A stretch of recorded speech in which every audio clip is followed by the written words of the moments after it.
I received an invitation to a high school reunion. It's not a large-scale event. It's a reunion for our senior year class. I remember receiving an invitation about 4 years ago, but I couldn't make it due to scheduling conflicts. This time, I'm planning to make it work and attend. I'm already in my mid-30s. Even if they weren't my closest friends, it wouldn't be bad to catch up with the folks I spent my sensitive teenage years with after a long time. I took another look at the invitation. Seeing the name of the man who initiated and is organizing the class reunion, I remembered something. Back in my senior year of high school, Andy came to me almost in tears and said this: "Nathan, you are going to take over the family business, right?" "I don't want to." His family ran a church, and his father was a pastor. He was crying back then in our senior year, saying he didn't want to become a pastor. But it seems he ended up taking over the church after all. He must have become a respectable pastor after taking over from his father. Now I have one more reason to look forward to the reunion. Since I've already gone into detail, I might as well mention that I too took over my father's work. My dad is a family doctor. It's the so-called family doctor or town doctor. It's been almost 5 years since I joined my father's practice after working at a university hospital. My father is still actively continuing as the head of the practice.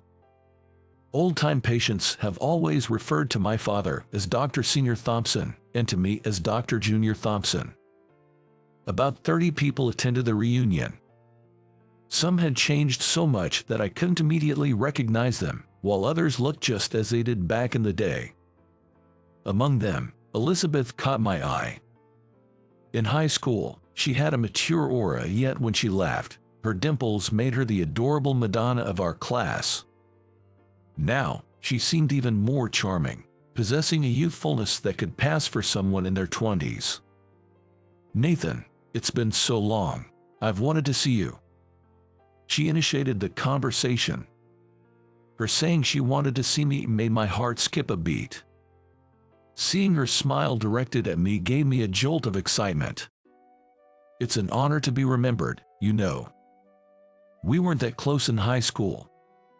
She was popular with both boys and girls, a high flyer out of my reach. To her, I was probably just one of the many plain, unremarkable classmates. Though she might not remember, there's one unforgettable rainy day memory I have of her. Still, seeing her after so many years and being told she wanted to meet is perplexing. Even now, I'm just a plain, unremarkable local doctor on the surface. At the reunion, she was very popular, quickly surrounded by classmates happy to reunite. "Are you married yet?" "I'm still single." I heard someone say that. Realizing she might also be single, I stood there feeling somewhat pleased, but as more people joined the conversation, I found myself pushed out of the circle. It seemed like talking to her wasn't going to happen. So, I made up an excuse about wanting to hear some priest stories from the organizer and was about to leave the scene. Just then, she grabbed my arm and stopped me from leaving.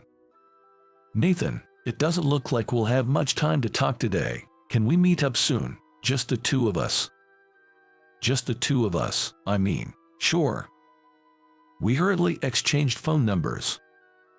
"I'll call you then," she said with a bright smile and returned to the lively group. I watched her, dazed. Being asked to meet up, just the two of us, left me bewildered. Yet, the invitation from the Madonna of my past left me in a dreamlike state. The next day, she got in contact with me right away. She mentioned she wanted to invite me to a sushi place she frequents. By invitation, she meant she would cover the costs. That would be imposing on you. Of course, I tried to decline. "It's no imposition, please, let me," she insisted with a sweet voice. "What's going on?" I couldn't help but be cautious about such a generous offer. There's no such thing as a free lunch. I hadn't asked about her current job, but for all I knew, she could be in some kind of weird sales job, selling ridiculously expensive down quilts or something. "Nathan, you're a doctor, right?" "Yes, that's right." "I want to hear about it, so it's settled, right?" Whether she sensed my wariness or not, she pressed on with that sweet voice. "What kind of stories are you interested in?" When I asked again, puzzled, she said in a voice that was half teasing, half endearing, "That's for us to discuss when we meet." Zing. My heart was struck. It's uncertain whether it's true or not, but one often hears stories about men and women reuniting at reunions and sparks flying, leading to an unexpected romance.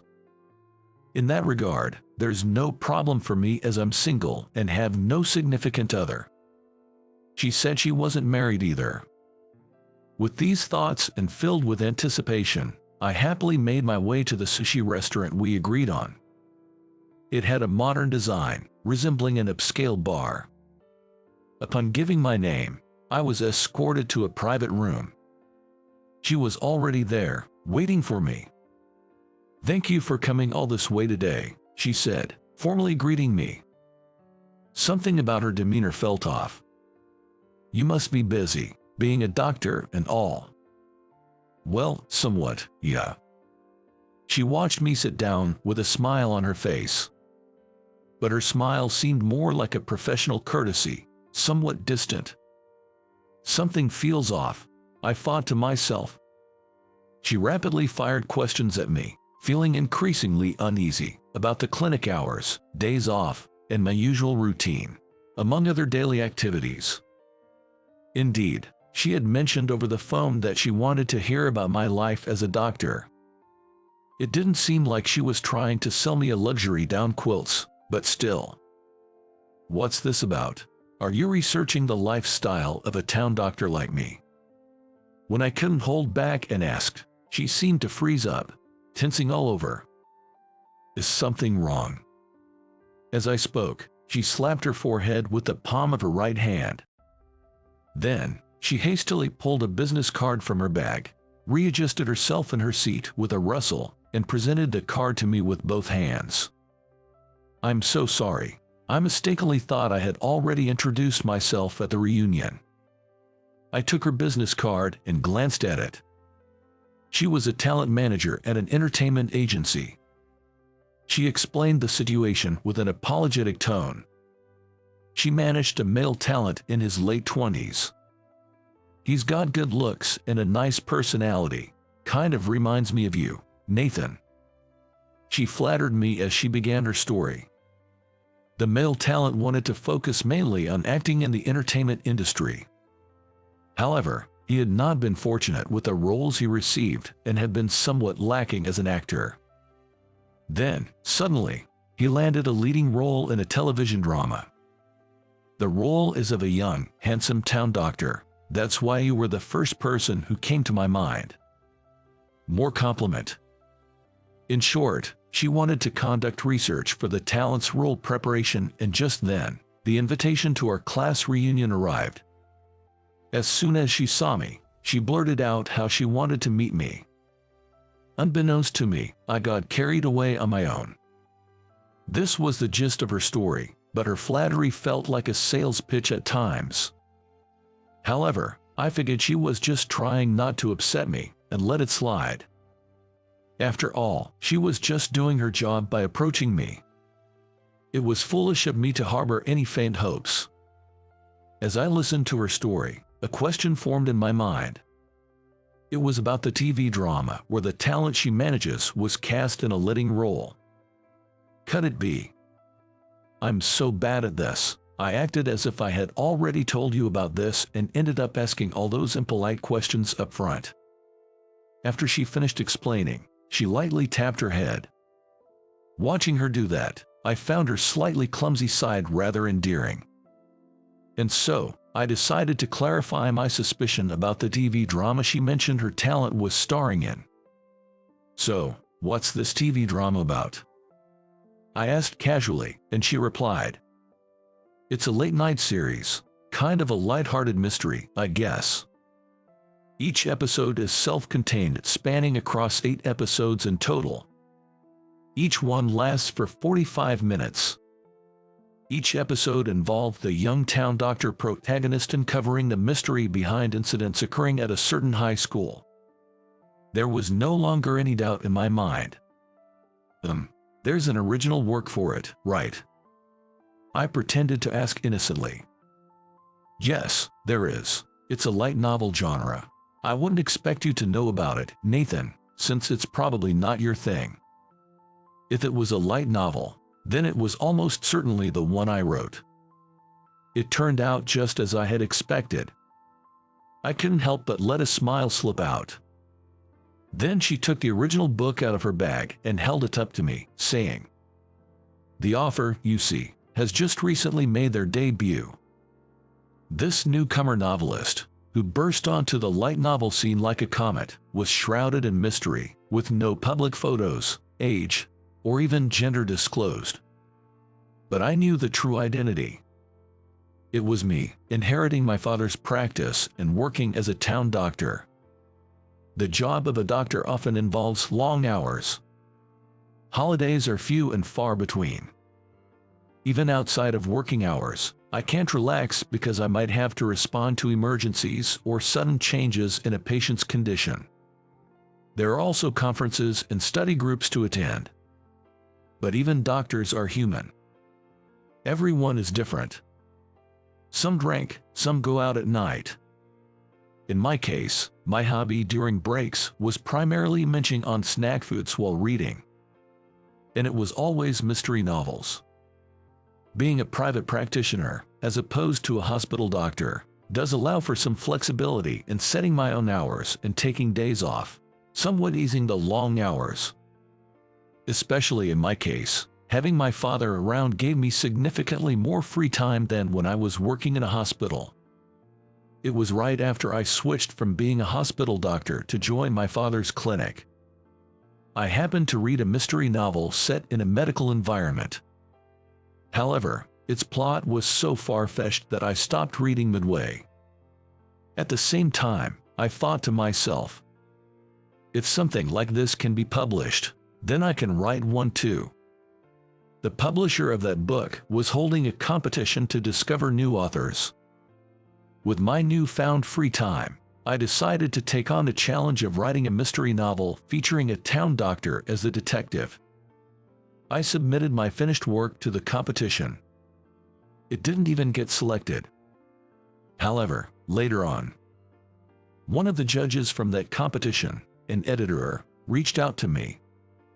They said my writing and story structure needed work, but the medical aspects were realistic and good.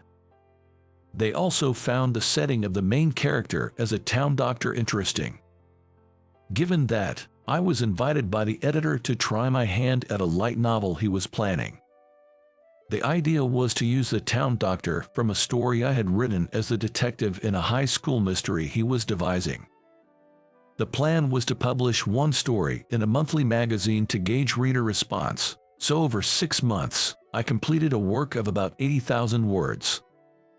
This story was well received when published in the magazine, leading to a series and eventually a book publication. And now, that book was being turned into a TV drama.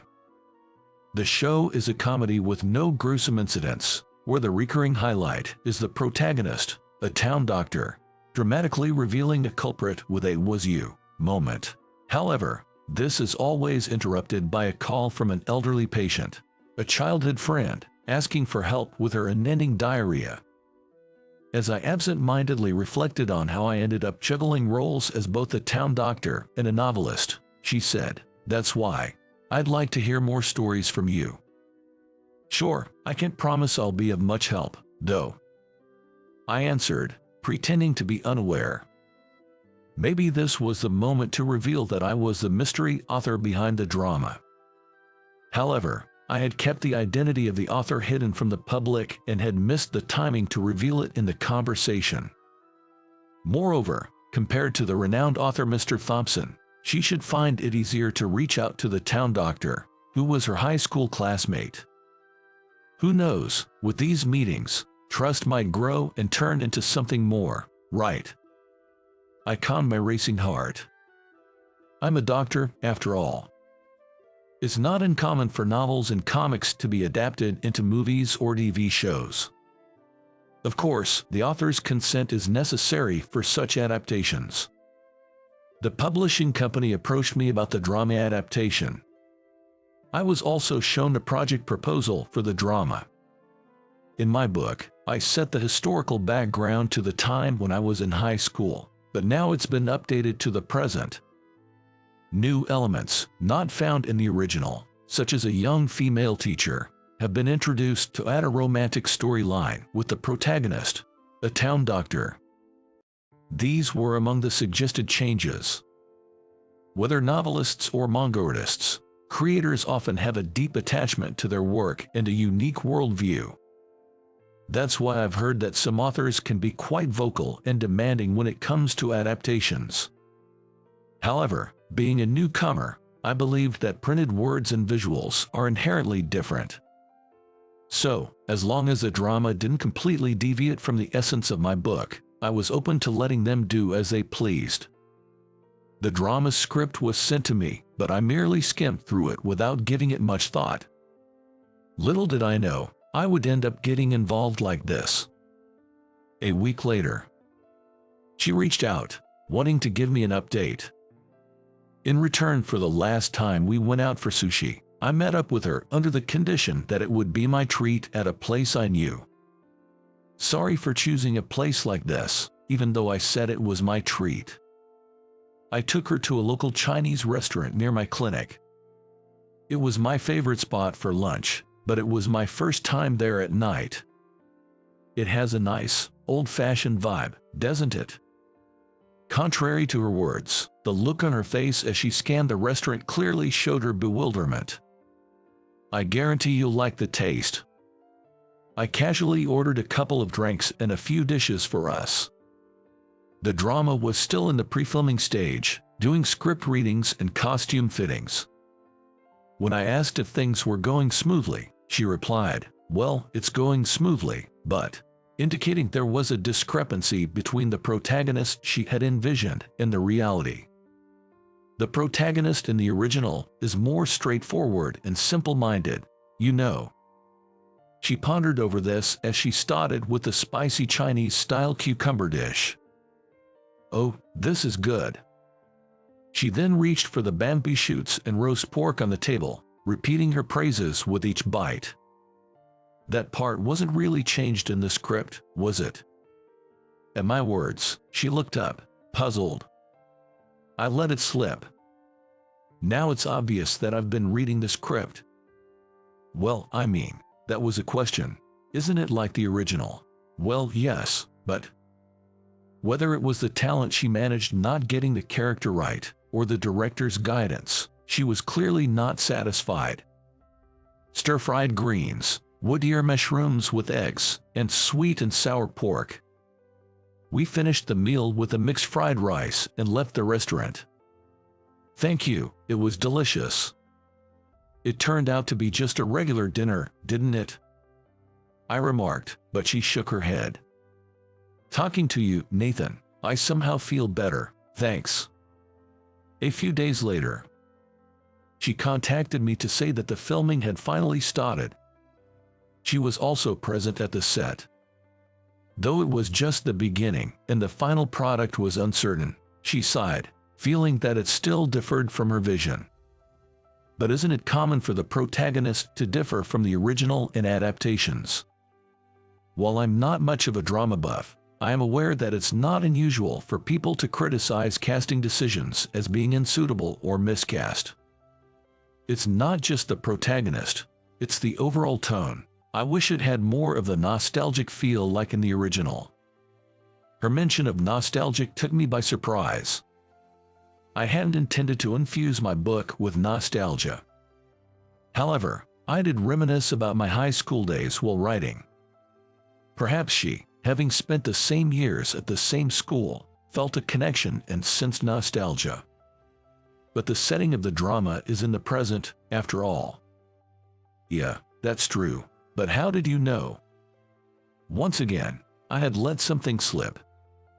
It's just that I heard it from you. I blurted out an excuse in my panic. She asked back, "Did I tell you that?" I lied, "Yes, I heard about it." That day, my clinic was closed. It had been raining since morning, and I had been cooped up in my room at home, doing some research. She contacted me around noon, saying that the outdoor shooting was canceled due to the rain, and she had some free time. So she suggested we have lunch together. How about that Chinese restaurant we went to last time? I had been there for lunch the day before, but I agreed and we met up at the restaurant. We bumped into each other in front of the restaurant by chance. We shook off the raindrops from our umbrellas at the entrance and then went inside to place them in the umbrella stand. After we ordered and were seated across from each other, she took a book out of her bag. It was the book I wrote. This is the original book for the drama, but I decided to reread it from the beginning. She said, showing me the cover of the book, "Aren't you in the middle of shooting? Shouldn't you be reading the script rather than the original book?" I picked up mighty. "That's true, but I noticed something interesting." She leaned in, her eyes sparkling with excitement. And then she said, "It's similar, just like our high school days." I'd almost choked on the tea I was drinking. The description of the high school in the book, from the main gate to the school building connected by a gently curving uphill path, with holly bushes planted on one side and 2 tennis courts on the other, as well as the layout of the school buildings and a bicycle parking area, was exactly like our alma mater. "Aren't most school layouts somewhat similar?" I replied, trying to maintain my composure despite my inner panic. "There's more." She went on to say with certainty that certain characters in the story resembled our classmates, and in another episode, there were characters similar to other people we knew. "If you think it's a lie, you should read it too, Nathan. I'll lend you the book." I took the book she offered and placed it next to me on the table, pretending to be uninterested. I thought it was time to change the subject. I looked around the restaurant for a new topic. My gaze stopped at the umbrella stand by the entrance. I had a bad feeling. And that feeling turned out to be right. In episode 6, there's an umbrella theft incident. She didn't need to tell me. I was the one who wrote it. I remember it clearly. On a rainy day, an umbrella is stolen from the stand at the entrance of the school building. The umbrella belonged to the class's idol. The town doctor detective takes on the case, identifying 3 suspects. Mala student A, who had a secret crush on the girl and wanted an excuse to be close to her. Female student B, who was jealous of the popular girl and looking for an opportunity to harass her. Mala student C, who had previously been a victim of a similar crime and wanted to take revenge by stealing umbrellas indiscriminately. The protagonist, a detective and town doctor, had been lying in wait near the umbrella stand before it was even known that an umbrella had been stolen. He approached a female student, asking, "Was your umbrella stolen?" and cleverly deduced that male student A, who had walked her home under a shared umbrella, was the thief. The boy's motive was just to share an umbrella with the girl he liked, even if it was just once. I was amazed at how such a story could be dramatized, as she mentioned, "Don't you remember, Nathan?" Her expression was different than before, somewhat innocently cheerful. "Back in high school, it wasn't that my umbrella was stolen, I just forgot to bring one despite the evening rain forecast." I thought she wouldn't remember, but she did recall that rainy day, unforgettable to me.